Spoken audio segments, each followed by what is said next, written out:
Hey everybody, welcome to the Purpose People podcast. Today we've got Becky from Culture Kick, so welcome. Hi, thank you. As you can see, we're pretty branded today. You've got your yellow on and we've got yellow cushions and stuff like that. So awesome. So Becky, just tell us a little bit about Culture Kick, what that stands for, because it's quite an arresting name. It's like, gets your attention. Yeah. So do you want to just share that first? Yeah, sure. So I wanted to call it Culture Kick because I mainly do stuff around workplace culture. And like you said, I wanted something that was a bit snappy, a bit memorable. Yeah. I'm just generally a massive fan of yellow purposely. So that's why I wear a lot of it. And that's why my branding's all yellow, because bright colours stand out, make me feel good. So we partner with leaders inside businesses to empower them to create their own high-performing culture. And high-performing culture can mean different things to different people.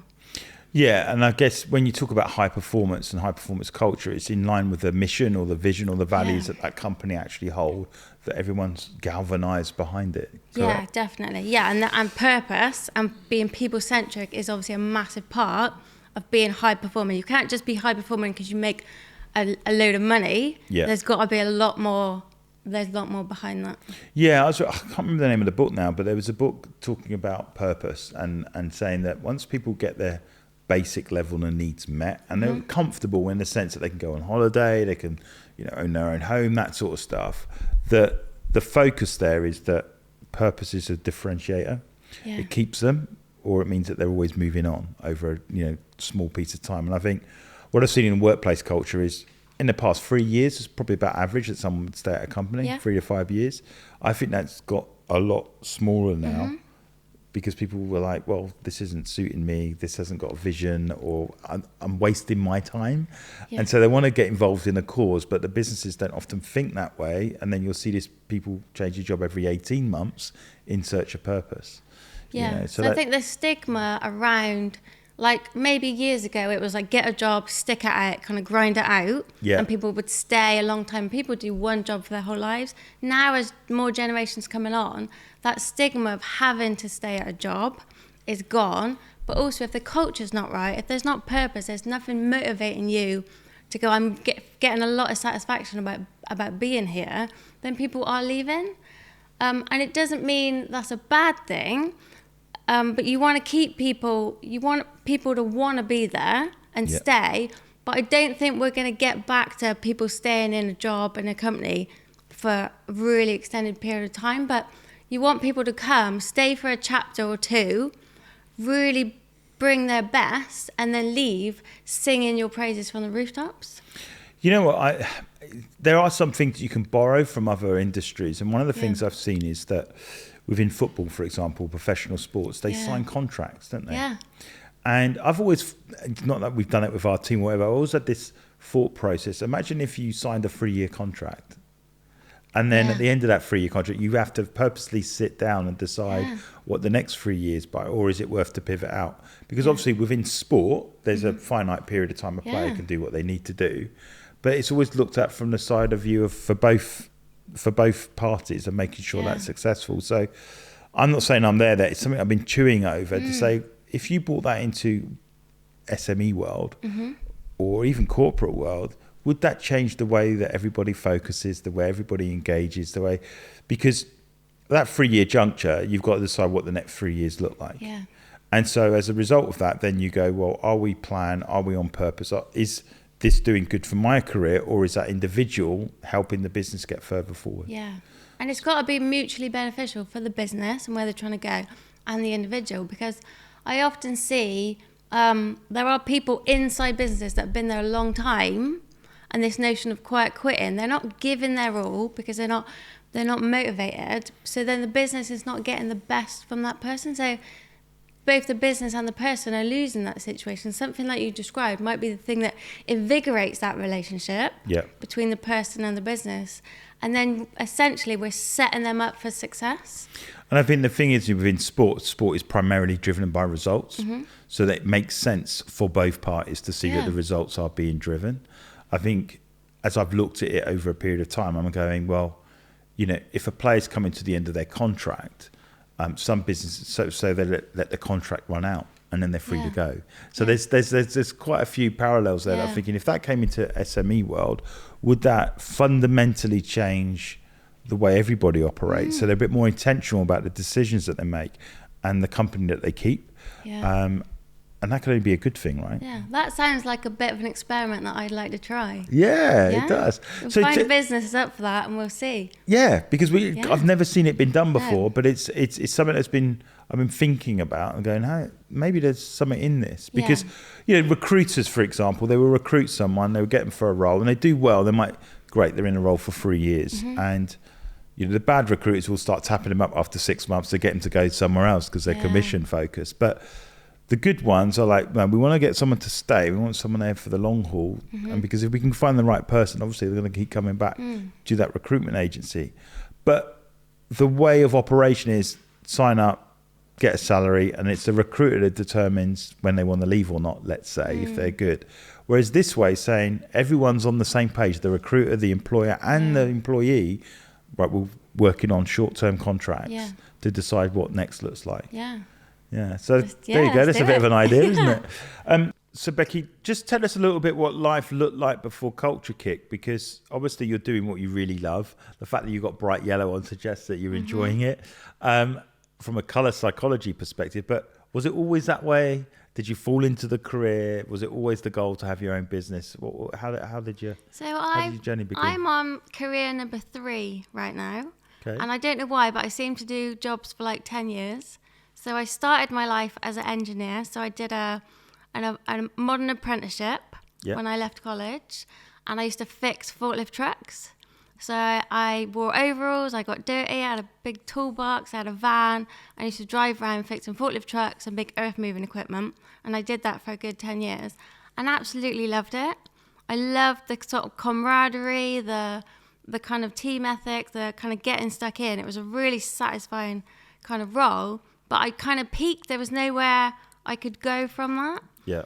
But what that job did for me, it gave me a real empathy for kind of the workers' position. So the front line, the doers of the business that get stuck in, get dirty and get stuff done. I've got a real empathy for their point of view. And I now bring that to the leadership of an organization and kind of bridge that gap, because there's often a big gap in what's happening in your business. Yeah.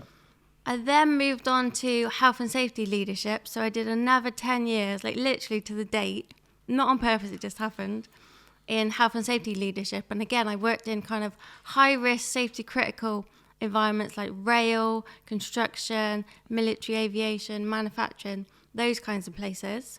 Again, because they're full of doers, people that get stuck in, get their hands dirty, and again, face that frontline risk. But I was moving into the space where it's like, how can I support these people to get stuck in, do what they do best, and that they're not putting themselves at unnecessary risk. So I really understand risk and really understand operations because of that. And then it was when COVID hit, I was working for a large principal contractor, and naturally businesses had to kind of cut their cloth, didn't they, and let people go. And I was on a fixed term contract, because that's the way construction world works often, is people have got an end date because the project's got an end date. And I was let go. Oh, okay. And I was gutted because I loved that job. I loved the team. We were all kind of in it together. But that was kind of my nudge, and it was probably the nudge I needed. Yeah. And then I let go on the Friday, and on the Saturday I had my first contract as my own business. Wow. Yeah.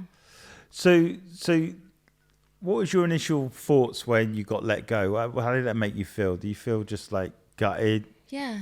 Worthless? Well, I mean, what sort of emotions do you go through? Not worthless, but it was the first job I'd ever lost. And I didn't lose it in the same way as getting fired. Yeah. But it was my first experience of losing a job. Yeah. So normally you decide when you're leaving and you feel in control of that. Yeah. But I wasn't in control. So yeah, it was pretty hard. And I was part of a team. Yeah. Part of an operational team. And we had been there a while.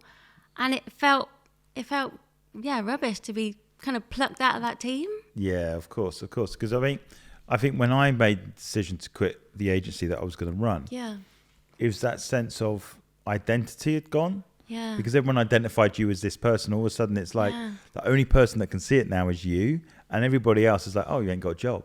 You know, so it's like, that's the thing that you wrestle with. And I think for me, it was like, you could have awards and you could be successful, but when you haven't got a job, then it's like, can I get back on? You know, you're expecting the phone to ring and it doesn't ring. And there's all these things that are going through your head. And I think in that process is where I began to really look at life and think, hang on a minute, what is it that I want? So when I left and went freelance, it was like, I didn't just want to do freelance work and be a gun for hire. There had to be much more to what I wanted to do, which is what we ended up doing with creation. Yeah. But it's a tough spot to be in. But the fact that you got your contract almost the day after, I mean, how did that happen? So it was just, when you get a phone call from someone and they're like, oh, we've heard this and we know someone. So it was a further education college in Cardiff. Mm-hmm. And again, COVID had just hit and I was a safety person and they needed safety people to be able to almost let people back into the workplace. Yeah. So I came in as their kind of COVID lead. I got branded as the COVID lady by all the people that worked there because they wanted to open the college to let students back in. But at the same time, everyone else was in lockdown. So I helped them strategically work with their senior team to go, how can we open up, let students back in, especially vulnerable students that were better off in college than at home. Yeah. Better for them, better for their education. So I worked with them to achieve that. And I jumped straight into that challenge and loved it.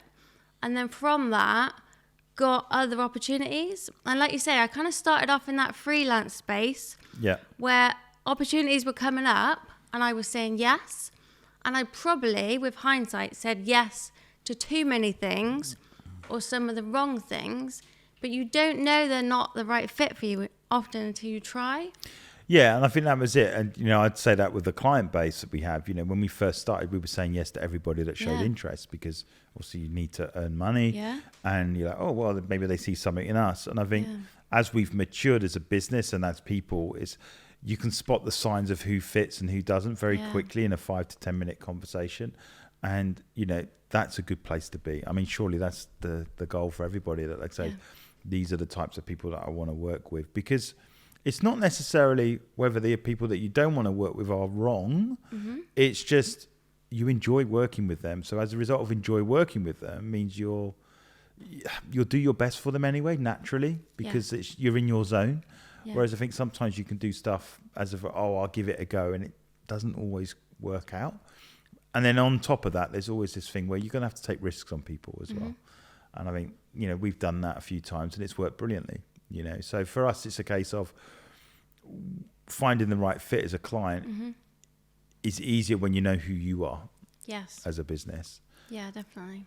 So where did the name Culture Kick come from?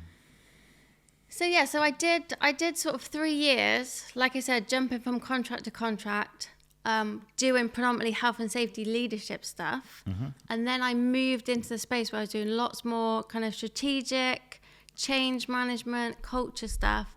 I also did something called HOP, which is Human and Organizational Performance.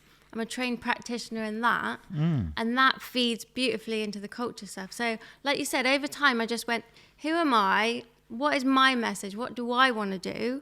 Rather than just doing the work that was coming, because that's the easy thing to do. Yeah. And when you start out, it makes sense to do that. And then I was like, no, what is it that I want to do? And I was like, I really just want to focus on the culture stuff. But obviously culture is a massive, broad subject. But I wanted to do my own spin on it. And essentially the culture kick is I can come in, because if I came into your business, I can't change your culture. Only you and your team can do that. But I can kind of kick you in the right direction, give you that nudge, and then empower you to go forth and do it. And then I kind of hang around and support you through that process. So would you say, just for the understanding of people that are listening to you in your role, would you say you're the same as HR, in complementary to HR, more leadership focused? Where would you position yourself as a business? Yeah, so I kind of float around those departments. So naturally the HR department would be aware of kind of your people, your purpose, any friction, any frustrations you might have. So naturally my into a business can be through the HR team. But because my background is operations and health and safety, I often get asked to go in through the kind of operations team or the health and safety team, because often culture, and there's this term safety culture, gets branded on the health and safety team, especially in businesses that are kind of safety critical, people are facing risks. So I often get asked to go in that way. So it's quite a mixture, really. Yeah, definitely. So you're kicking people in the right direction. What do you think's the biggest challenge that you've seen in culture since the pandemic?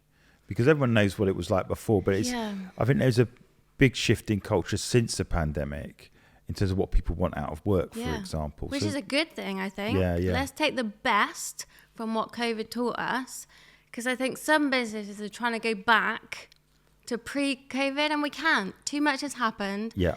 COVID wasn't just an overnight thing on a weekend. It happened for an extended period. There was lots of uncertainty, and businesses had to change the way they treated people, the way they set people to work, changed dramatically. And I encourage business to look and go, what is the best bits that have come out of this new way of working and what actually is not working? And then come up with this new normal, this hybrid way of working that gives the business the best opportunity to be successful and also gives its people kind of a plethora of options to work in a way that suits them and their lifestyle. Yeah. Too many people are trying to go back, and we can't. We're never going to get back to there, are we? No, and I think that's it. I think, the old way is like, well, if everyone's in the office and I can create a culture, that's almost like the fixed mindset around it. And I think you can create a culture online, so to speak, and you can supplement it with face-to-faces, meetups, regular connection.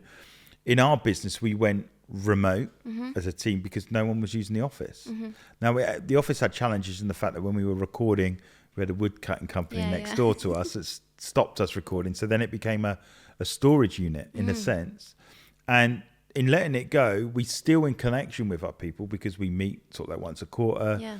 We've obviously got location film shoots and stuff like that. So the team does get together for various different projects. And, we are redefining what our culture is. I mean, we got the 4-day work week and things like that, but we're still finding our way. We haven't got it nailed, and I think there are a lot of businesses trying to find their way, but I don't think we're ever going to have a space where people are in there 9 to 5 every single day of the week, or the same people in the same place. Now, having interviewed our staff and talked to them, some of them like the work environment around people, and some of them like being alone with their headphones on and getting things done. But that's the way to do it. You've spoke to them. You're not going to make an assumption. You're not going to go, this is what works for me. I'm the boss of this business. This is what I want. And then inform people this is what's happening. You took the time to sit down and speak to people. Maybe in a group setting is great, but also one-to-one and say, hi, John, Sandra, what do you need from this business and from me and the environment in which you work, where you work, the times you work, what you've got to work with. What do you need? Yeah. And it's fantastic that you've done that. And I encourage more leaders to take, and it does take time and effort. Yeah. And you've got to have some big ears to actually listen, but find out what your people want. Because if you can give them what they want, or even if that sweet spot, there's going to be a compromise somewhere between what you want and the business wants and what they want. Do you know what? People feel a lot better.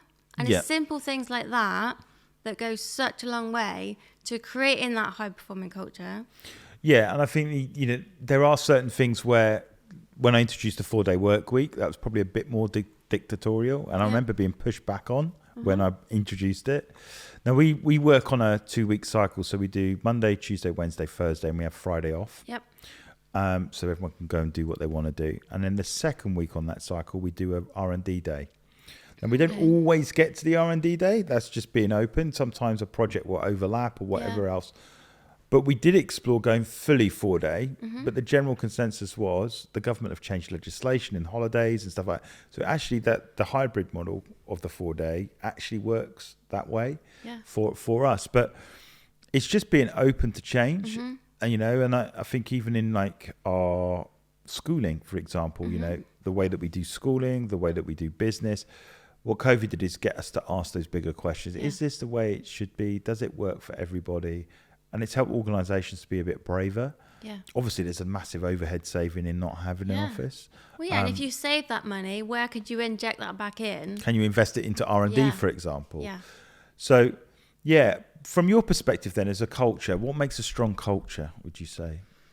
So I'd say it's that piece about listening. Mm-hmm. So it's leaders being able to listen, taking the time or having the time to listen, because you might be a manager of, say, 8 people, but you've got so much to do that you can't take enough time out of your day, your week to listen to those people. Because as you say, stuff changes. We need to flex, we need to adapt, and to do that in the best way possible so people aren't frustrated is we need to sit and we need to listen and we need to learn. Yeah. So I've got a culture cake that I built my framework around, because I thought framework was a bit boring. Why cake? So I banged it in a cake because I love cake. And I think a lot of people like cake. Yeah. But I've got a rainbow layer cake because there's kind of 5 layers to kind of the things you need to build in. So you build in the foundations of so the first one is making it easy. So how are you making it easy for your people to do what they do best? Yeah. So are you giving them the tools, the equipment, the information, the resources, the support to do what they do best, and then standing back and then letting them do it? Yeah. Giving people that autonomy and trust. The second one is about speaking up. So it's easy to tell people to speak up, let me know, but you have to provide what we call a psychological safe environment where people can speak up, and they're met with leaders who've got the time and the skill to listen. Yeah. The third one is about frustrations into focus. So linked nicely with the top 2 is what stuff is getting in the way of people doing their jobs. Yeah. What is making people frustrated and grumble and moan? And if you go into like a cafe or like a garden centre or like B&Q, any kind of business, you can hear grumbles amongst people. They're not moaning because they're bad people. There's something getting in their way of them doing their job. My ears are always open to what staff members are saying in all these different kinds of businesses, because whatever that is, we need to put a focus on that, do something about it. Yeah. If something at work is frustrating you, like, that's not okay. Yeah. So let's get rid of it. And it'll be different this week to next month because of stuff changes. That then links with the last 2, which are all about learning. So the first one's about learning from failure. No business wants to fail, but it's inevitable. Yep. It might not be a big catastrophic failure where you lose a load of money, damage stock, or hurt people, but you're going to be failing daily, weekly, monthly. So let's learn from that. Let's reframe how we view failure, because it's an opportunity to learn, do something different and do something better. And my experience as a health and safety professional, obviously investigating lots of stuff that went wrong, there's so many opportunities to learn that if we'd only kind of step back and not freak out about it so much and blame people. And blame is a big part of that, removing that blame so we can learn. And the final one is about learning from normal everyday work. So just in the setup of your podcast, this setup will be different to the first few you did. Yeah, 100%. And then when you do this one, you might learn something slightly different and go, actually, we're going to change the way we put the mics on, or we're going to change the layout of this, or we're going to change how we start it. So having an appetite and the time to reflect and pause and go, what went well about this job, this task, this construction site? What went well? Why did it go well? What could we do different? And asking those questions. So cake is the name, and then you got 5 colours that cover it. Yeah, and so that obviously makes the perfect mix. Is that? Yeah. There you go. Yeah. So that's great. So when businesses have got those things in place, they're not necessarily perfect in all those levels. No. What's the outcome? What would you say? What sets them apart then? If all those things are in place, what can we expect as a result as a business? Yeah, so it's worth saying, like you said earlier, it's not workplace culture and high performing culture is not a destination, it's a journey. Yeah. Because what you get right now might be different next month, next year, because we're living in a fast-paced, ever-changing world. So it's a continual thing. Yeah. But the results are, and you can probably see it and feel it in your organisation. If you're taking the time to listen to people, your people are able to speak up and learn, then you've got that psychologically safe environment where people can share, oh, I've got an idea for this, or I'm a bit concerned about that. So you're going to hear it.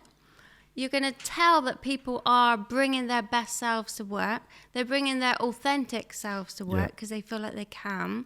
people are going to... So one of my clients I met with last week, they've said that people are just asking better questions. Yeah, that's good. Whereas before, they might not have spoke up. They're now brave enough because they're not going to be shot down. They go, actually, when it was a construction job they're doing, when we're moving that over to there, what if that did go wrong? What would be kind of like our recovery for that? Yeah, yeah. So they're asking better questions. So in their planning phase, before they hit the go button, they're in a much better position. They're not just ploughing on, especially in some businesses that are really reactive and fast paced. They're often, we just got our head down, we just got to do it, hope for the best. They're taking that time to pause and ask some better questions before they go at it. No, it's great because I think for me, it's having those conversations that allows people to contribute. And I think for me, you know, the impact that you have in a business, yes, obviously you're servicing clients, so you want to make great impact with them, but you're also impacting people's careers. Yeah. And I think for me, one of the, I wouldn't say tenets, but one of the things that I've never forgotten is because much of my team come out of a charitable environment, the biggest thing that you have is vision. Yeah. You don't always have the money. Yeah. So it's like, do you want to buy into it? Do you want to see where we could go and that sort of stuff? And I think where I've seen in the cycle of a business where maybe sometimes it seems a bit more tense or there are a few more grumbles, it's often as a result of people have forgotten why they're there. And it's then about reinvigorating the vision and showing that there is progress. And I've learned as a leader that I might be having 15 different conversations, but if I'm not talking to someone about those conversations, then as far as the staff are concerned, we're still here. Yeah. You know, so like we're talking about doing things in California, we've got a couple of clients or whatever, but not all the staff knows. Yeah. And so it just allows me now by having these quarterly meetings to just say, look, this is where we're headed. This is what's going on. You know, we've got some exciting stuff with 3-dimensional, like modeling and all that sort of stuff, which we've been doing in the background, but not all the team have known about it. So it allows you to bring that stuff out. And I realized that as much as I created a voice externally, like on LinkedIn and all that sort of stuff, you can't forget about having a voice internally. And it does get hard for the leader in the sense where they're driving the business, they're bringing in new business, they're having all these conversations, but people need to know that there is a future and there is success coming, or there is success on the horizon, or we have succeeded. Just the feedback that said, the client loves everything that we do. You know, got to give space to say that, you know.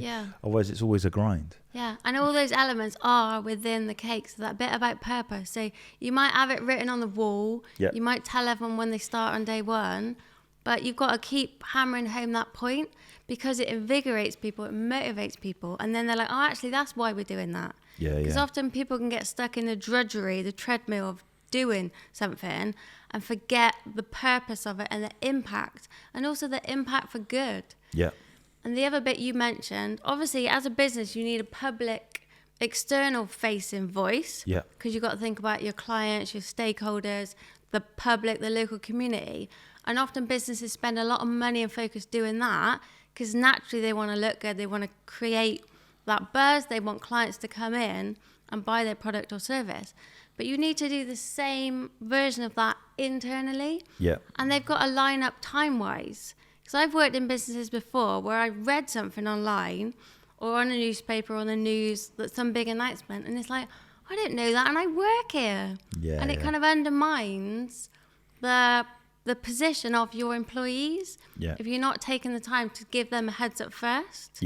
And I mean that's something that, you know, as a leader, as you grow, you recognize that with other interests and other things that you're involved in, you've still got to be feeding back to at least someone that can then pass that information on, but there needs to come out from you, you know. Like I've had, just an example, I've been to spoke on an event on Saturday in London. I was in London on Tuesday, and a mixture of those conversations, there's loads of stuff to come out and unpack. But once I've unpacked it, I need to feed it into the wider picture of what things are. And I love that you mentioned earlier that it's hard for a leader. And I don't make any illusions. To create a high performing culture is really hard. And to be a good leader is really hard, but it's definitely worth it. So it's an interesting one because I'm a football fan. I'm guessing you're probably not, but Well, you can make that assumption, but I don't want to fit anybody's stereotype. But the point of it is that there's Jurgen Klopp, who's a football manager for Liverpool Football Club. He's now come out and said that he's leaving after 9 years or whatever, and he's moving on. But I look at that and go, how does a leader get to that point where they're utterly exhausted? And you would consider him to be a really good leader. And I think the key thing for me, looking at it, is just not had enough time out. And there is a grind and there is a demand or whatever, but eventually something's got to give. And the only way you could do it is to take a year off. Yeah. So it's almost like you've got an extreme of working 9 years, and then you've got to have a 1 year completely doing nothing else to reinvigorate yourself to go again. And I think for leaders that are finding it hard, one of the things they need to do is build in that space to think and breathe and have time off. And if they don't, they're going to get to that point where they just feel burnt out. Yeah, and that is in the cake as well, is in my culture cake. So it's about managing stress, managing the things that frustrate you at work, but also your health and well-being. So especially as a leader, if you're not at your best, then you can't do your best, and you can't expect the best from your people. So you're right, and a year out is a fantastic opportunity if people can do that, but it needs to be smaller incremental things that happen on a daily, weekly, monthly basis. So we do a lot around health and well-being as well, naturally, because if people are your biggest asset and people are going to make you a high-performing team, then people have to be at their best, and having time out or time to do the things that light you up, whether that's 10 minutes a day, whether that's like 4 days a month, whatever it might be, is really important, because it's not just about the grind. Work should go in peaks and troughs. So there'll be a point where you've got a big project on, it's all hands on deck. People might do slightly more hours or slightly more work, and that's okay if you've got that morale and that motivation around it and that purpose that's driving people. But you can't keep everyone up there. There then needs to be a lull where you're like, take a breather now, reflect on that. Everyone, let's go down the beach, or let's have an R&R day, or let's switch our phones off for the weekend or whatever. So there's got to be that in it, because you can't be that grind it out for 9 years to the point where you're like, now I'm burnt out and I need a year off. That's not a model that is going to fly, is it? No, it isn't. Business. And I think, you look at particularly football as a problem is, when does it stop? You'll have the season, and then you have internationals, and then you have an international campaign. And as 2 years ago, I think the players only got like 2 weeks off. And it's a new season. Now for the fans, it's like, it's a new season, we're all starting again. But for the actual players, they probably had 2 weeks or 4 weeks break, and they're back at it again. And I know people joke, like, they get paid enough money and it's only a short career and whatever. They're still people. But they're still people at the end of the day. And I think that's probably, having seen someone as high profile as a Klopp, you then look at it and you go, there is a fundamental problem here. You can't play football every single week for 12 months straight. There needs to be the players, but also the managers. They're under a lot of pressure. They're wearing lots of expectation and stuff like that. And I think, when stuff like that happens, I think it does filter down to say, what does culture look like? Everything on the surface is great. It's going great. But there's obviously a culture of just working. But there's somebody needs to go, no, you need a break. Just go and take 2 weeks off or 4 weeks off. But that's where the system, almost the whole football organisation needs to change. But then one team, one manager, one prominent voice could start off that conversation. And change it. And I don't know too much about American football, but American football is an interesting one, because they play in quite an intense period of block. So I think they start sort of like August, which is the pre-season games, and then they're done by February. And then there's this big gap. And it's like American football's not on all the time. But actually, if you've got 2 months off, let's say, you're happy to give it. Does that make sense? Because there is a reward at the end of it, regardless of how you finish. So I think there's a lot that can change in culture even now, that post-pandemic, that we talked about in terms of contracts, in terms of work-life balance. I love the cake. That's a great way of doing it. You're going to have to start baking some and taking them to people. Well, luckily for me, Sainsbury's make one.